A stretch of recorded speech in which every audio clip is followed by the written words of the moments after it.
strange Dr. Weird.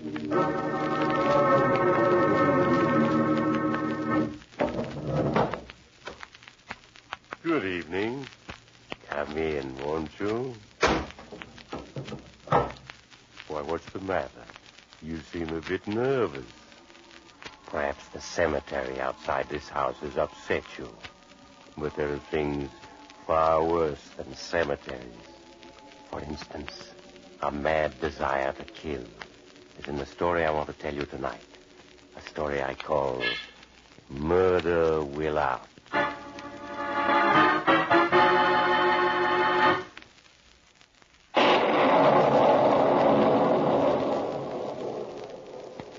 My story, Murder Will Out, begins in a large park of an eastern metropolis. It is late at night, and the park is all but deserted. Near a small underpass, a young man stands leaning against a tree, whistling softly. As he hears the approaching footsteps, he becomes tense. Good evening. What do you want? You're very young and beautiful. Please let me pass. Your throat is white and soft and lovely. If you don't get away from me, I'll scream. I only want to put my hands around your throat. Hey, stay away from me! Oh, that's it. Struggle. I like it when they struggle. But they never break my grip. I'm too strong.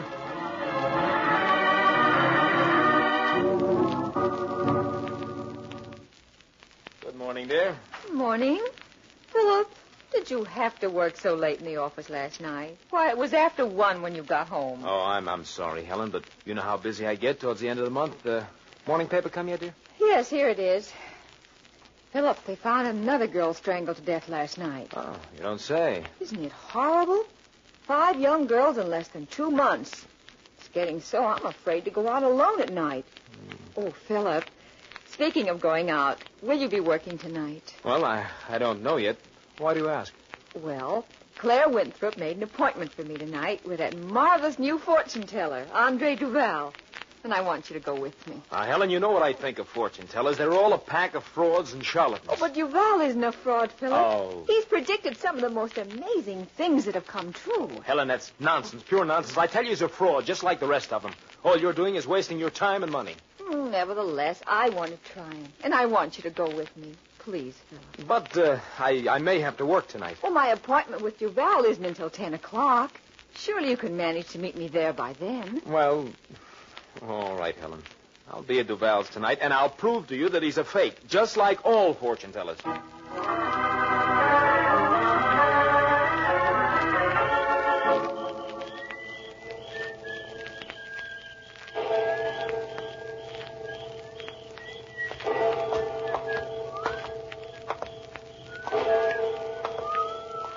Good evening. Oh, what do you want? I just want to look at Oh, you. please let me by. You're beautiful, just like the others. Like the others? Yes, your throat is so soft and lovely. It's You're the just as strangler. strong. That's it. That's it. Struggle. I like it when you struggle. But you see, you can't break my grip.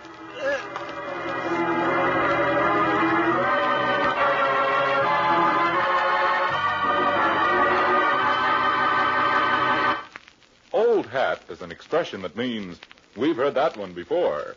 Old hat is also an article of clothing that too many men persist in wearing to the detriment of their personal appearance. We've said it so often. Perhaps you cling to that old misshapen piece of headgear because you think no new hat can be comfortable. Not so with an Atom.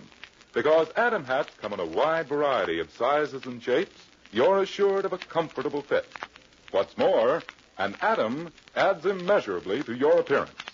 Style for fashion, Atom hats are made of richly lustrous all-fur felt in the smartest shades.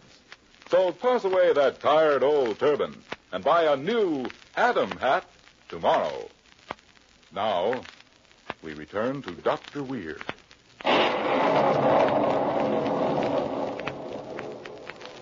And now I'll continue my story, Murder Will Out. In the large, luxurious apartment of Andre Duval, Helen Arnold waited impatiently for the arrival of her husband, Philip. The grandfather clock in the foyer showed the time to be 25 minutes past 10. This Philip Bernhardt. Hello, darling. Sorry I'm late. I was delayed. Are you feeling all right? Of course, of course. Why do you ask? Your eyes are so bright and your cheeks are flushed. You look as if you have a fever. Oh, nonsense, nonsense. I'm perfectly well. Now, where's your friend Duval, the great fortune teller? Oh, you were right, Philip. He's nothing but a fraud. I paid him $10, and he prophesied nothing but unhappiness. This grows more and more interesting. Tell me, what exactly did he tell you? He said that someone very near and dear to me was destined to die within a year. Well, this Duval's a cheerful fellow, isn't he? I must have him tell me my fortune, by all means. Oh, it's just a waste of time and money. Come on, please, Philip, let's go home. Oh, nonsense, nonsense. I wouldn't miss this for the world. Now, where is he? Come on. Through that door over there. All right, just you wait where you are. This shouldn't take long. All right, Philip. Come in. Oh, Mr. Duval, I'm Philip Arnold. Oh, yes. Come in, Mr. Arnold. Thank you. If you will sit here, please. Of course. Ah, I see in your eyes, Mr. Arnold, that you have no faith in me. Frankly, Mr. Duval, I haven't. But I'm perfectly willing to have my mind changed. Perhaps if I were to tell you something of your past, something only you know, it might help. It might. If you will run the palm of your left hand across this pile of sand, please. Oh, well, all right, all right. There you are. Well, come on. What are you reading the sign? I see many things in this sand, but even I may be wrong. Would you mind running the palm of your hand across the sand again? Oh, very well. There. Oh, come on. Why do you keep staring at the sand like that? What do you see? The sands reveal a dark and tortured past. You have taken human lives. You're wrong. No, it is all here in the sands. You have murdered the innocent. Who are you? What's your game? Look, if you're trying to... You needn't be afraid, Mr. Arnold. Whatever I tell you will not be revealed to anyone else. How can I be sure of that? There is an old Chinese proverb. In the end, justice works itself out. What is meant to be will be. Nothing can change that which is ordained. You mean because you believe that, you wouldn't go to the police? Yes. I was a fool to get excited. What if you did go to the police? They wouldn't believe you anyway. Shall I read your future for you now? That is what you came for, no? My future? So. Well, all right, go ahead. Please to run the palm of your right hand across this pile of sand. Oh, very well. There. So. And what do you see? Oh, sometimes it is better not to know what the future holds. Well, whatever it is, I want to know. Now, come on, let's have it. As you wish. The sands are not altogether clear, but I can see that you are going to commit one more murder. And that when you do, you will be caught. Caught? Yes. You will be caught and executed. And nothing you can do will change it.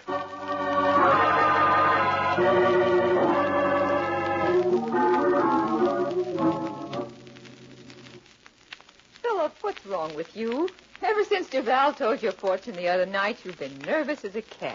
I'm perfectly all right, I tell you. Oh, you're not. You haven't slept a wink for 3 nights. Why don't you tell me what Duval said? Look, I've told you over and over again. It was just a lot of gibberish. Now, stop asking so many questions, please. But I'd like to know what he told you. Will you be quiet? Philip, you're going. Joking me. I'm... Helen, I'm sorry. I don't know what came over me. I didn't mean to choke you, darling. I'm sorry if I nagged you. Helen, my head aches. What I need is some fresh air. I'm going out for a walk in the park.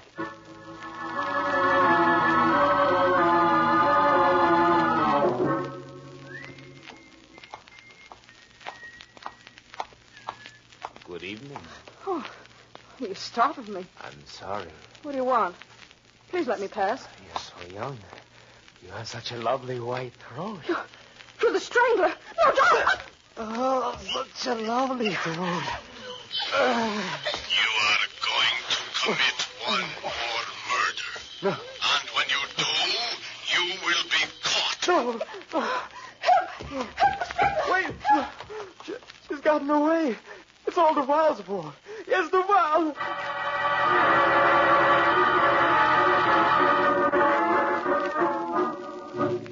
I had my hands around her throat, Duval, when suddenly I heard you speaking to me. You said you're going to commit one more murder. And when you do, You'll be caught. And thus it shall be. Nothing can change that which is ordained. But I didn't murder her. Don't you understand me? I lost my nerve and I let go of her. She got away from me. Nevertheless, you will commit one more murder, and when you do, you will be caught and executed. Well, tell me. Well, whose death will they execute? The Sands are confused. I can't be sure. Well, don't you see? If I know the name of the person, I won't go through with the murder. Then I can't be executed for I doing tell you, it. I cannot tell the name of the person for whose death you will be executed. You're lying. You can, but you won't. I cannot do it. It is useless for you to insist. I'll make you tell me. I'll make you. I'll make you. Not until you tell me what I want to know. I can't. You can and you will. You saw it in the sand. Give me the name. No, I give it to me. Yes. Now I know. That's better. Now what's the name? The Sands are confused. I didn't know before, but now suddenly I know. Come on, what is it? The name is Andre Duval. You? Yes. You? Yes. But Duval, you're not going to die. You're going to be all right. No, I am dying. The strain and the shock have been too great for my weak heart. No. I have only a few moments.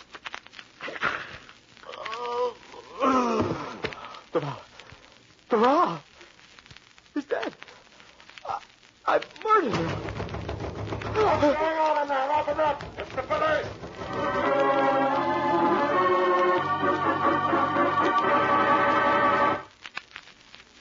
Too bad about Philip Arnold, wasn't it? When he was sentenced to death for Duval's murder, his friends were all mystified because he didn't appeal his case. But of course, Philip knew it was hopeless. What is written in the sands of time cannot be changed. And sure enough, bright and early one morning, they did hang him. Oh, by the way, if you know any fortune tellers, you might be wise to give them a wide berth. If you don't, you too might... Oh, you have to go? Perhaps you'll drop in on me again soon. Just look for the house on the other side of the cemetery. The house of Dr. Weir.